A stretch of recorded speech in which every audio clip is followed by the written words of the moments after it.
Attention listeners, the following is an excerpt from the recording in the police interrogation. We have obtained its rights and we will be playing it for you today.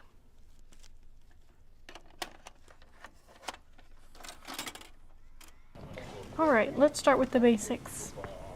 Can you tell us your name? Just your name. Look, if you're going to be unhelpful and difficult, we won't hesitate to use more convincing techniques to get information out of you.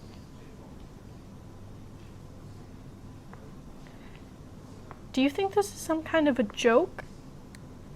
We didn't bring you here so we could play games. We want to know what you know. And now. So stop wasting all of our time and be a bit more respectful, or I'll make you talk in one way or another.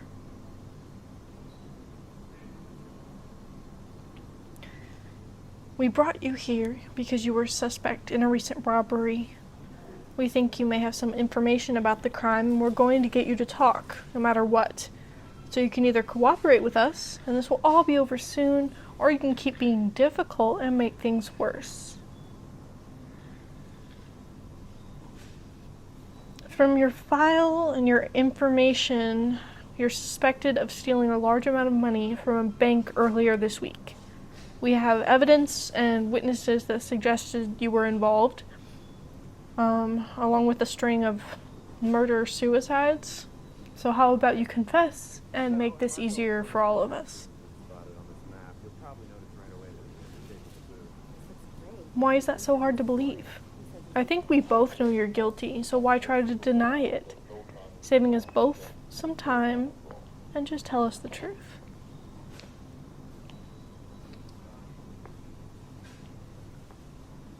Wait, did you just say you would have killed somebody? Why is that?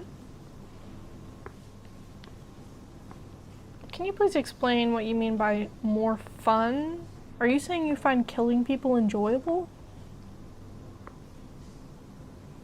Wait, let me get this straight. You enjoy killing people, but not robbing banks. Well, why is that?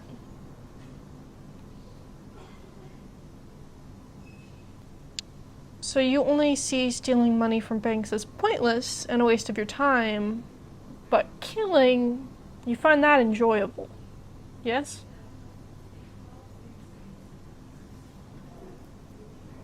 Can you explain what you mean by depends on the person? Okay, what makes killing some people fun and what makes killing other people not fun? Can you explain that? And how do you determine if someone deserves it or not? Is it something they did, or simply if they're in your way? So you're saying that you don't decide who deserves to die, you just wait for someone to tell you they deserve it and then you act accordingly? Is that what you're saying? So when someone approaches you and tells you they deserve to die, you listen to their story and then you decide if they deserve it or not? Is that a fair summary? So you're saying that you're essentially a hired killer, correct? A suicide killer? Can you explain what you mean by that?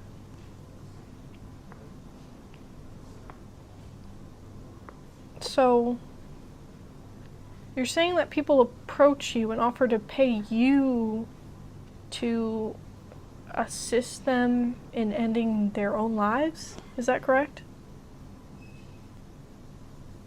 This is something I've never heard before. Can you tell me how long you've been doing this kind of thing?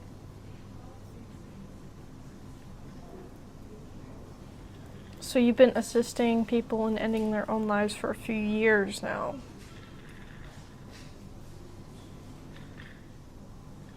Well, why did you start doing this in the first place? What made you decide to become a suicide killer?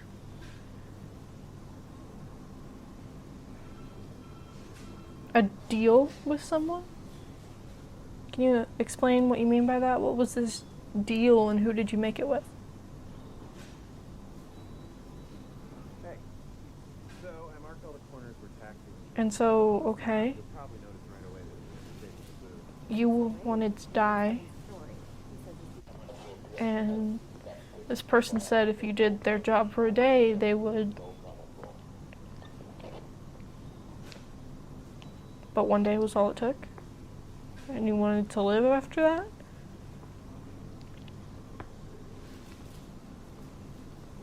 Well, I have to say, this is the first time I've heard a story like this.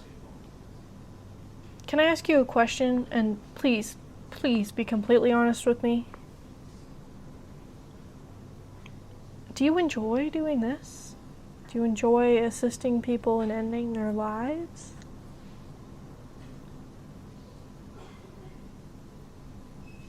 So you enjoy helping people live.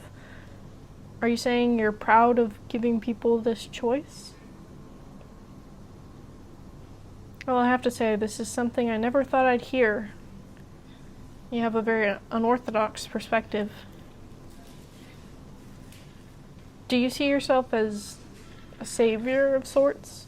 Someone who helps people find peace in death? A grim reaper. Someone who guides people through the journey of death. Is that correct? You genuinely believe that death can be peaceful? That it can release from the pain of life? Is that what you're telling me? So I marked all the corners where taxis were spotted on this map. You've seen people find peace in death. So you see yourself as almost kind of an angel of death, providing people with a quick, peaceful end to their suffering. Well, if not an angel, then how would you describe yourself? So you see yourself as the Grim Reaper, the embodiment of death. You want to ask me a question? Please, please, go ahead.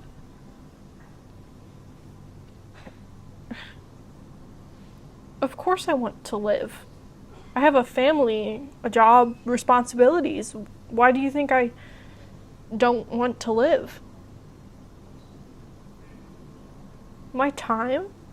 What do you mean, my time? You think it's my time to what?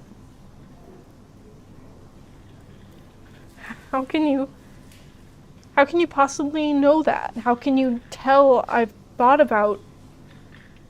That's impossible. You're saying you can see right through me? That somehow you can just sense when someone considers your curse, your gift. So you have the ability to see into people's minds. Is it some kind of psychic ability you were born with? Hey, Received it. so I marked all the corners where You mean taxis were spotted on this map. You'll probably notice someone or something gave you this ability? The man you hired to... He chose you. He gave you this ability? Why? Why would he give you such power, and what did he expect you to do with it?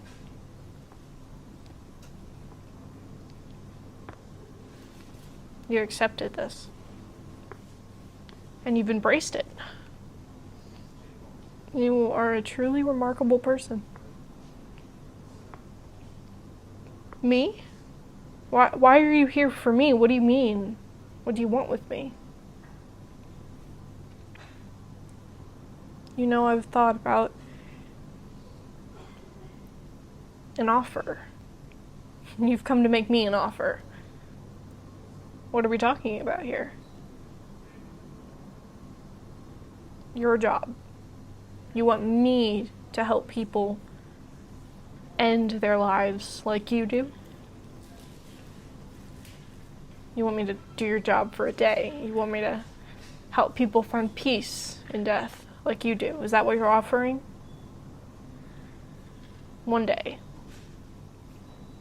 And it will change me for the better. How How is that? In what way will this experience change me?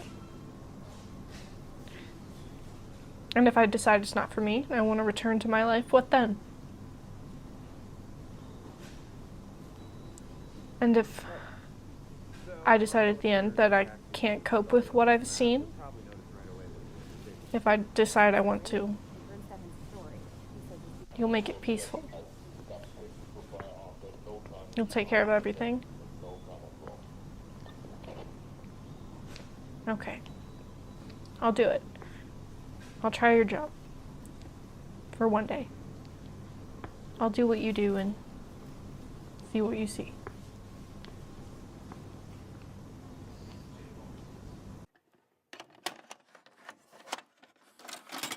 A note to the listener. This police officer went missing 2 weeks later and has never been seen or heard from again.